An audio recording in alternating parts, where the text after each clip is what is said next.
America vice president, democratic party అధ్యక్ష అభ్యర్థి Kamala Harris democratic national కన్వెన్షన్లో సంప్రదాయానికి విరుద్ధంగా ఆశ్చర్యకర ప్రసంగం చేశారు. చికాగోలో జరిగిన డెమోక్రాటిక్ నేషనల్ కన్వెన్షన్ ప్రారంభోత్సవంలో కమలా హారిస్ మాట్లాడారు.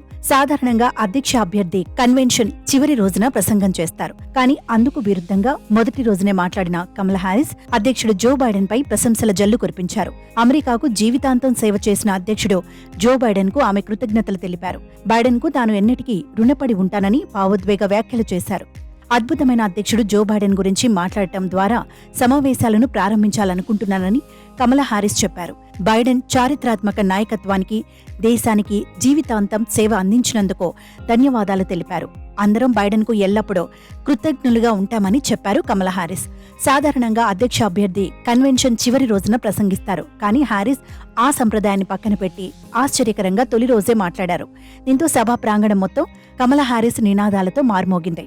మరోవైపు పార్టీ సమావేశ ప్రాంగణంలో ఆమెకు ఘన స్వాగతం లభించింది. కాగా డెమోక్రాటిక్ పార్టీ నామినీగా అధికారికంగా ఈ సమావేశాల్లో ఆమోదించనున్నారు. డెమోక్రాటిక్ కన్వెన్షన్ సమావేశాలకు దేశంలోని అన్ని మూలల నుంచి ప్రజలు వచ్చారని, సమాజంలోని విభిన్న వర్గాలకు చెందినవారు ఉన్నారని హారిస్ అన్నారు.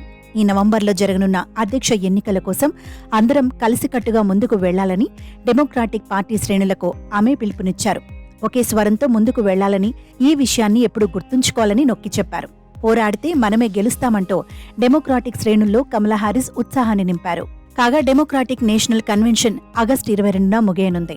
4 రోజుల పాటు జరగనున్న ఈ సమావేశాల ముగింపులో అధ్యక్ష అభ్యర్థిగా Kamala Harris Minnesota governor Tim వాల్జ్ను వైస్ ప్రెసిడెంట్ అభ్యర్థిగా డెమోక్రాటిక్ పార్టీ అధికారికంగా ఆమోదించనుంది. ఈ సమావేశాల్లో అధ్యక్షుడు జో బైడెన్ తో పాటు మాజీ అధ్యక్షులు బరాక్ ఒబామా, బిల్ క్లింటన్ కూడా ప్రసంగిస్తారు. 2016 అమెరికా అధ్యక్ష ఎన్నికల్లో డొనాల్డ్ ట్రంప్ చేతిలో ఓడిపోయిన హిల్లరీ క్లింటన్ కూడా ప్రసంగించనున్నారు. హిల్లరీ క్లింటన్ను ఈ సమావేశాల్లో డెమోక్రాట్లు సన్మానించనున్నారు.